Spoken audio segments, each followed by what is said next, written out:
Hello and welcome to the Authority of Love on another Family Foundation Friday.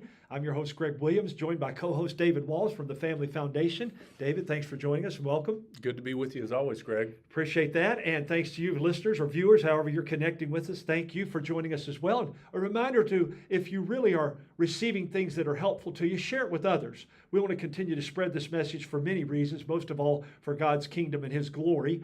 David, I know we've got a lot to cover today, as always, but how's your week been? Man, it's been good. It's flown by. Yeah.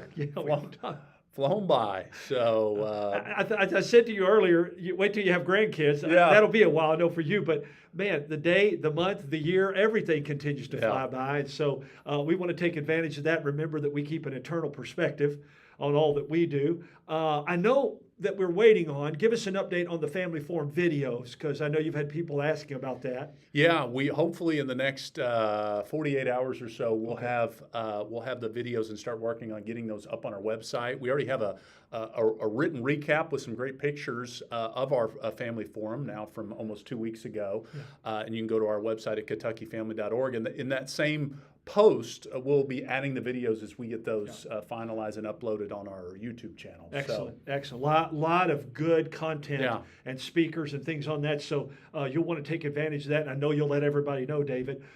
We talked last week, and since then they've had hearings on the Childs versus Salazar case out of Colorado. I know you listened to it. I've read some things on it. Give our listeners an update on that. Yeah. So earlier this week, really big set of Supreme Court oral arguments. So as you said, Greg, this case centers around a Christian counselor, Kaylee Childs, out of the state of Colorado, who simply wants to do counseling as she is required by her faith to counsel. And as many of her patients want her to. Absolutely. Yeah. So we're talking about voluntary counseling to kids. She sees children that may be struggling with gender issues, and she wants to be free to be able to counsel them to ultimately accept who God created them to be, their true biology. Also, some discussion in this case centered around the issue of sexuality, and simply wanting to be able to help young people that might be struggling with their sexuality, and to be able to affirm them in the truth of God's Scripture, because we know that that's what's best for human beings. That's what causes us to flourish when we live in God's design. And so research shows that over and over again, by the way. Absolutely. Overwhelmingly shows absolutely. that. Yeah. Absolutely. So what had the state of Colorado done? It had passed what it would call a so-called conversion therapy ban, what really is a one-sided counseling ban that's particularly targeted at Christians like Kaylee, who simply want to, again, engage in voluntary counseling for the children and the parents on behalf of children that want to receive this type of counseling. And so really, Greg, so much of the arguments that took place this week at the Supreme Court centered around the issue of free speech, because this really is a free speech issue. And I thought our good friends, and we'll be mentioning them a little later, our friends at Alliance Defending Freedom were defending Kaylee. And I was also thankful, a continued reminder that elections matter and elections have consequences. The Trump administration, the federal government, was arguing against the Colorado law as well. And so you heard arguments both from the ADF attorney and from a representative of the Trump administration that we're thankful for. And I will say I was encouraged by what I heard. There was a lot of questions from the justices to when the state of Colorado got up to defend its I would say egregious law. A lot of concerns about the free speech implications, the ability of and the concern of the government stepping into an area that it has no business being in, and essentially setting the table and saying, you can counsel, it's okay if you accept the government supported view of promoting the LGBT agenda. If you promote that, you're A-okay as a counselor. Right. If you dare to go against the orthodoxy of the liberal leftist government of the state of California, or Colorado. Oh, yes. Sometimes you get them mixed up. But here's you bring that up. I believe California, I know New York, there's 20-something blue states essentially Yes. that have these types of laws that are seeking to suppress counseling. Yes. And Yeah. as we mentioned last week, Greg, let us not forget that we have local governments here in Kentucky that have passed these ordinances. They passed them at the local level.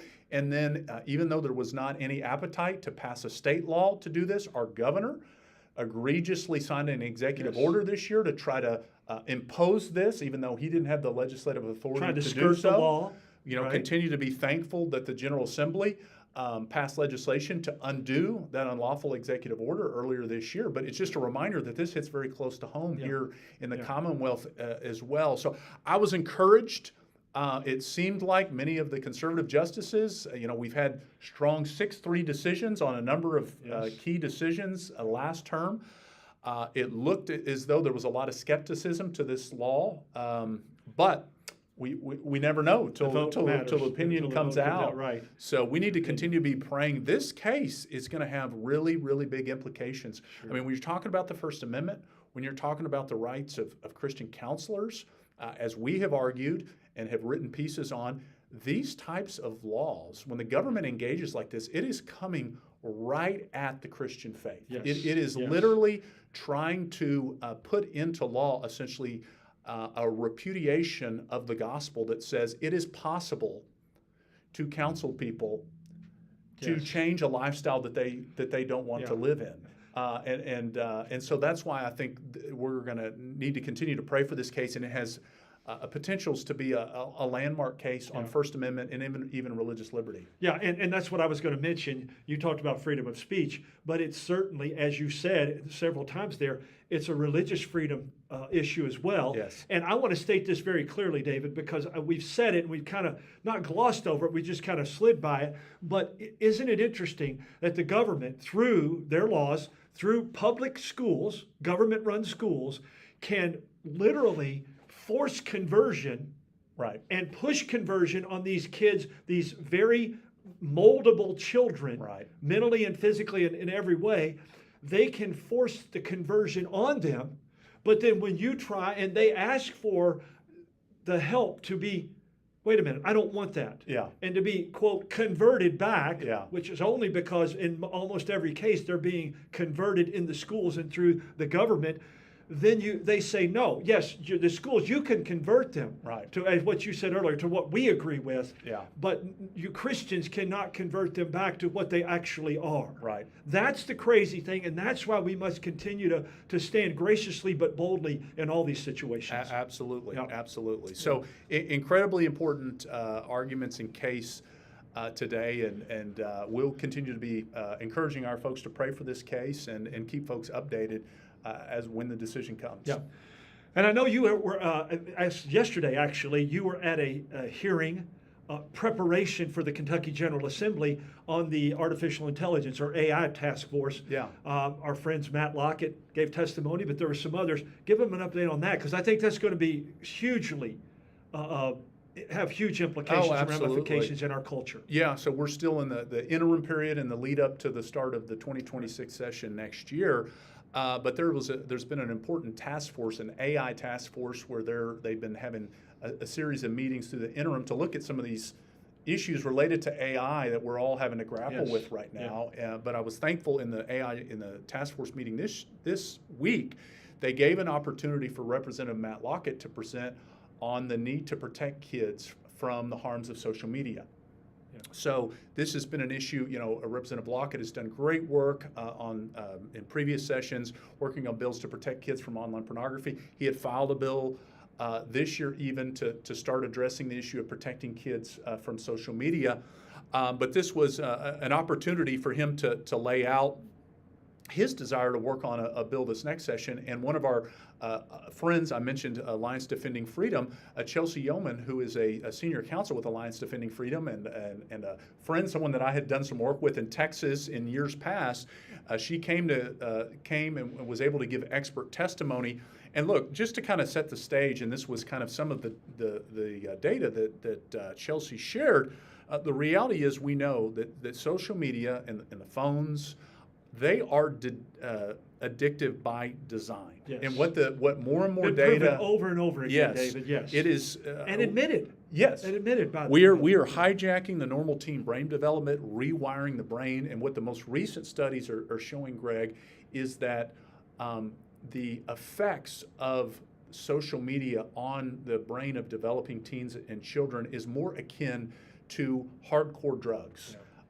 In terms of the dopamine hits and so forth. And the other thing is that these platforms have designed them to be that way from the ground up. When you think about some of the features like infinite scrolling, when you think about these autoplay videos that just continue to seek to suck people, adults included, into video gaming is a big part of that. It all works the same way, essentially. Absolutely. And then you've got the whole advertising side of it, where they are creating a profile. They know exactly who you are. Mm-hmm. They've got a profile created. They're selling that, and then targeting ads and other things to further entice. And this is particularly harmful for kids. Yeah. And as we have said before, this is an area where you would not allow this type of activity to take place for minors in any other context. But somehow we've allowed these social media companies to essentially entice, addict, and then profit off of personal information of our young people. Yeah. And so it's time for that to stop. It's time to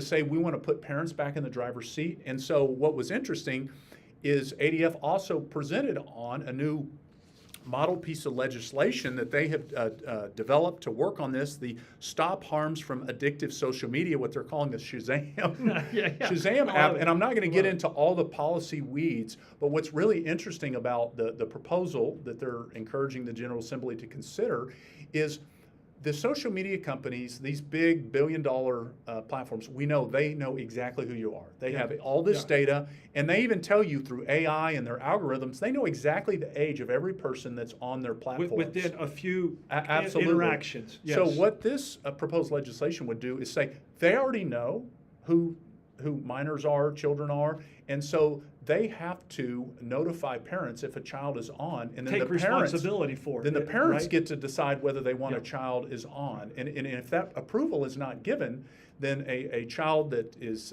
16 or under, in some of the language in the bill, the platform would be required to shut down their account. Yeah. Now, look, I'm a firm believer. I've got 3 young kids. We've talked about this, my wife and I, and with other folks in our community and our church. I think Christian parents need to have a really serious conversation about whether they ever provide a phone and certainly social media to a child that's still in their household, because it is just so clear, the addiction tendencies and the pathologies that this is creating.